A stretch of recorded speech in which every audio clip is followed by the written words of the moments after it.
মাসুদ সাঈদের ইস্তাম্বুলে ১৭৫ কোটি টাকা কোথায় গেল? তাদের রিপোর্টের মধ্যে একটি ব্যাংকের নাম উল্লেখ করে বলেছেন যে সেখানে আমাদের ৫৫ কোটি টাকা আছে। ইনফ্যাক্ট সেই ব্যাংকে আমাদের ১ কোটি টাকাও নেই। যেটি সম্পূর্ণ মিথ্যা, এটি সম্পূর্ণ অসত্য একটি রিপোর্ট, একটি উদ্দেশ্য প্রণোদিত রিপোর্ট, এটি একটি বানোয়াট এবং ভিত্তিহীন একটি রিপোর্ট। ইস্তাম্বুল হোটেল অ্যান্ড রিসোর্টের সম্মানিত বিনিয়োগকারীগণ, আসসালামু আলাইকুম ওয়া রাহমাতুল্লাহি ওয়া বারাকাতুহু। আজকে বিশেষ একটি কারণে আপনাদের সামনে আমি হাজির হয়েছি। আপনারা নিশ্চয়ই খেয়াল করেছেন অনেকে যে একটি অনলাইন পত্রিকা তারা ইস্তাম্বুল হোটেল অ্যান্ড রিসোর্টকে জড়িয়ে কিছু অসত্য ভিত্তিহীন বানোয়াট রিপোর্ট তৈরি করে দেশব্যাপী ছড়িয়ে দেওয়ার চেষ্টা করছে। সেখানে বিশাল একটি রিপোর্ট তারা প্রচার করেছে। সেই রিপোর্টের ভেতরে মূলত আমার দৃষ্টিতে ৩টি পয়েন্ট আছে যেটি উত্তর দেওয়া আমি প্রয়োজন মনে করছি। এছাড়া বাকি সব বদবাধা বক্তব্য তাদের। এগুলি একটি রিপোর্ট সাজাতে গেলে হয়তো তাদের প্রয়োজন হয় করে রিপোর্ট ভাবে তারা সাজিয়েছে। প্রথম যে প্রশ্নটি করেছে এবং যেটি শিরোনাম মূলত তারা করেছে যে মাসুদ সাঈদের ইস্তাম্বুলে ১৭৫ কোটি টাকা কোথায় গেল? মূলত এখানে তারা, আপনারা নিশ্চয়ই খেয়াল করেছেন যে শুরুতে তারা আমার নামকে ব্যবহার করেছে এবং এই নাম ব্যবহারে করে শিরোনাম করার মাধ্যমে এটা প্রমাণিত হচ্ছে যে একটি উদ্দেশ্য প্রণোদিত report. Istanbul hotel and resort Masud সাঈদের ব্যক্তিগত কোনো প্রতিষ্ঠান নয়, এটি অসংখ্য মানুষের বিনিয়োগ এবং শেয়ারের একটি প্রতিষ্ঠান। আমি সেই প্রতিষ্ঠান পরিচালনার একটি দায়িত্ব পালন করছি মাত্র। তো এই শিরোনামটি প্রমাণ করে যে এটি একটি উদ্দেশ্য প্রণোদিত রিপোর্ট। এই রিপোর্টের ভিতরে তারা বলছেন যে ১৭৫ কোটি টাকা কোথায় গেল? এই প্রশ্নটা আসলে আমারও, যে এই ১৭৫ কোটি টাকা কোথায় গেল? যদি ওই অনলাইন পত্রিকা যেটি আমাদের ব্যাপারে এই ধরনের রিপোর্ট প্রচার করেছে, প্রকাশ করেছে, তাদের কাছে প্রমাণ থাকলে তারা প্রমাণ করুক যে ১৭৫ কোটি টাকা কোথায় গেল।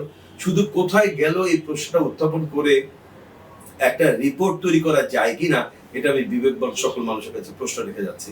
তাদের কাছে কোনো প্রমাণ নেই বলেই তারা একটা প্রমাণ ছুড়ে দিয়ে একটা অসত্য রিপোর্ট তারা প্রচার করেছে। তারপরও আমি বলতে চাই, আমার সম্মানিত বিনিয়োগকারী যারা আছেন ইস্তাম্বুল হোটেল অ্যান্ড রিসোর্টে, তাদেরকে সবাইকে আশ্বস্ত করতে চাই যে আপনারা যেভাবে আমাদেরকে বিশ্বাস করে টাকা দিয়েছেন, আপনাদের কষ্টার্জিত টাকা আমাদের কাছে আমানত। বহুবার বলেছি, সেই আমানতের টাকা আমরা জমিতে রেখেছি, আমরা ব্যাংকে ক্যাশ অবস্থায় আছে এবং কিছু টাকা আমরা আলাদা জমিতে বিনিয়োগ করেছি। কারণ আপনারা জানেন যে অতি সম্প্রতি বাংলাদেশে ব্যাংকিং জগতে একটা অস্থিরতা চলছে।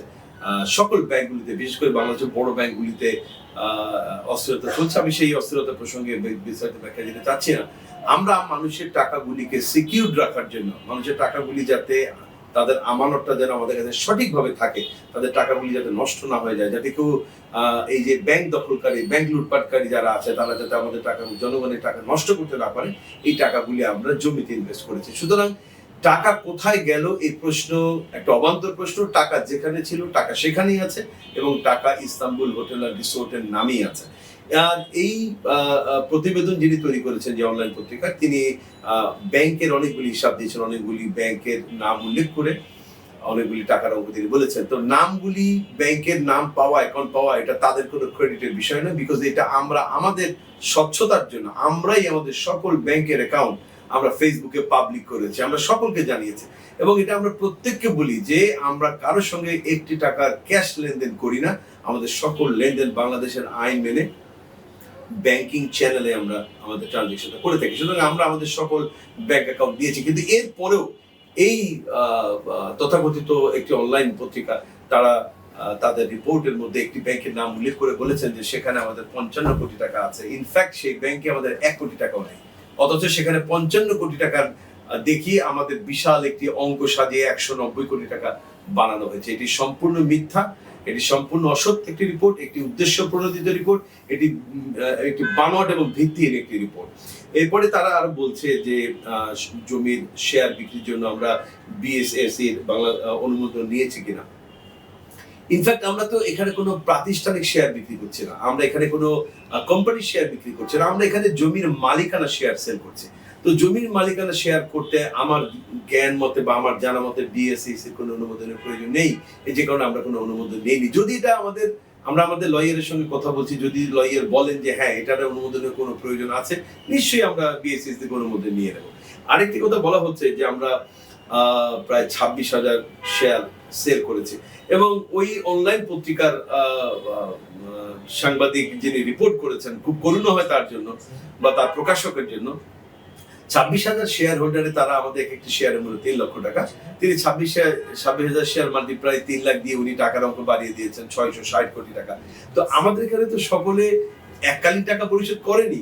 আমাদের এখানে যে পরিমাণ শেয়ার সেল হয়েছে তার কিছু সংখ্যক মানুষ আছেন যারা এককালীন মূল্য পরিশোধ করেছেন, বাকিরা সবাই ইনস্টলমেন্টে টাকা পরিশোধ করছেন। এবং ইনস্টলমেন্ট সিস্টেমটা আমাদের সম্মানিত বিনিয়োগকারী যারা শেয়ার কিনছেন আমাদের জমির মালিকানা, আপনারা সবাই জানেন শেয়ারের জন্য প্রতি মাসে আমাদেরকে প্রথম অবস্থায় 25,000 টাকা দিয়ে ডাউন পেমেন্ট দিতে হয়, বুকিং মানি দিতে হয়, পরবর্তী মাসে 25,000 টাকা ডাউন পেমেন্ট দিতে হয় এবং অবশিষ্ট 3 লক্ষ টাকার অবশিষ্ট টাকা 4 লক্ষ টাকার অবশিষ্ট টাকা 35টি কিস্তিতে দিতে হয়। তো সেই হিসাবে 8 থেকে 10,000 টাকা মান্থলি ইনস্টলমেন্টে পড়ে। তো সেইভাবে টাকাটা আমাদের অ্যাকাউন্টে এসে, কিন্তু এইভাবে ফুলিয়ে ফাঁপিয়ে 1,90,00,000 টাকা এবং সেই টাকা 175 কোটি টাকা যে কোথায় গেল, এই যে প্রশ্ন উত্থাপন করে জনগণকে বিভ্রান্ত করার যাতে চেষ্টা করা হয়েছে, এটি মূলত আমাদের প্রতিষ্ঠান থেকে খাটো করার জন্য, হেয় করার জন্য, আমাদের প্রতি মানুষের আস্থা নষ্ট করে দেওয়ার জন্য হয়েছে। মূলত আমাদের প্রতিষ্ঠানের আনুষ্ঠানিক যাত্রা আমরা শুরু করেছি আজকে প্রায় 9 মাস। 9 মাসের মধ্যে আমরা আমাদের প্রতিষ্ঠান নিয়ে আল্লাহ তাআলা সীমাহীন দয়ায় যে স্থানে এসেছি, এটা অনেকের কাছে ঈর্ষার কারণ হয়ে দাঁড়িয়েছে। আমাদের পেছনে অনেক ধরনের ষড়যন্ত্র চলছে আমাদের পেছনে, এবং আমাদের প্রতিষ্ঠানটাকে ছোট করে দেওয়া, আমাদের প্রতিষ্ঠানের প্রতি মানুষের আগ্রহ কিংবা বিশ্বাসের জায়গাটা নষ্ট করে দেওয়ার জন্য অনেক ধরনের পরিকল্পনা চলছে। আমি মনে করি এই রিপোর্ট সেই পরিকল্পনারই একটি অংশ। সম্মানিত ভাইরা, আপনারা কোন ধরনের গুজবে বা মিথ্যা অপপ্রচারে আপনারা বিভ্রান্ত হবেন না। আমি বিশ্বাস করি আপনারা কেউ হননি, তারপরও বলে রাখছি যে বিভ্রান্ত হবেন না। ইনশাআল্লাহ আপনাদের আমানতের টাকা আমাদের কাছেই আছে এবং ব্যাংকেই আছে, জমিতেই বিনিয়োগ করা আছে, এর বাইরে কোথাও একটি টাকাও বিনিয়োগ করা হয়নি এবং একটি টাকা অন্য কোথাও নেই। তারপরও আমি চ্যালেঞ্জ সহকারে বলবো, ওই অনলাইন পত্রিকা যারা প্রচার করেছেন যে 175 কোটি টাকা কোথায় গেছে, আমি চ্যালেঞ্জ করছি তাদেরকে এই 175 কোটি টাকার হিসাব এবং প্রমাণ দেওয়ার জন্য। যদি তারা প্রমাণ দিতে না পারেন, তাহলে এটা প্রমাণিত হবে যে তারা কারো দ্বারা বায়াসড হয়ে, কারো দ্বারা, কারো ইচ্ছা মাফিক বা কাউকে খুশি করার জন্য, অথবা কারো দ্বারা প্ররোচিত হয়েই ইস্তাম্বুল হোটেল আর রিসোর্টকে খাটো করার জন্য, মানুষের মনোযোগকে ভিন্ন দিকে নেওয়ার জন্য, এবং ইস্তাম্বুল হোটেল আর রিসোর্ট যে বাংলাদেশে একটা কমিটমেন্ট নিয়ে এসছে, বাংলাদেশের ব্যাপক কর্মসংস্থান এবং বাংলাদেশকে একটি সুখী সমৃদ্ধশালী বাংলাদেশ গড়ার, অর্থনৈতিকভাবে গড়ার প্রত্যয় নিয়ে যে কাজ শুরু করেছে, এই জায়গাটা থেকে বাধা সৃষ্টি করার জন্য এই রিপোর্ট তৈরি করা হয়েছে। সুতরাং সম্মানিত বিনিয়োগকারীগণ, আপনাদের কাছে আমার অনুরোধ থাকবে আপনারা বিভ্রান্ত হবেন না, এবং আমাদের প্রতি অতীতে যেভাবে আপনারা আস্থা রেখেছেন, ইনশাআল্লাহ সে আস্থার জায়গাটা বজায় থাকবে এবং আমরা একত্রে আমাদের যে কমিটমেন্ট 2030 সালের মধ্যে আমরা আমাদের প্রজেক্টকে আপনাদের সামনে আমরা হ্যান্ড ওভার করবো। ইনশাআল্লাহ আল্লাহ যদি দয়া করেন, আমরা 2030 সালেই আমাদের এই প্রজেক্ট, আপনাদের প্রজেক্ট, আমরা আপনাদের কাছে হস্তান্তর করবো ইনশাআল্লাহ। সেই পর্যন্ত আমাদের সাথে থাকুন, আমাদের উপর আস্থা রাখুন। ইনশাআল্লাহ আল্লাহর দয়ায় আমরা এই প্রতিষ্ঠানকে নিয়ে যেভাবে সামনে এগোচ্ছি, কোনো অপপ্রচার, কোনো মিথ্যা প্রপাগান্ডা আমাদের এই ব্যবসায়িক অগ্রযাত্রাকে থামাতে পারবে না ইনশাআল্লাহ।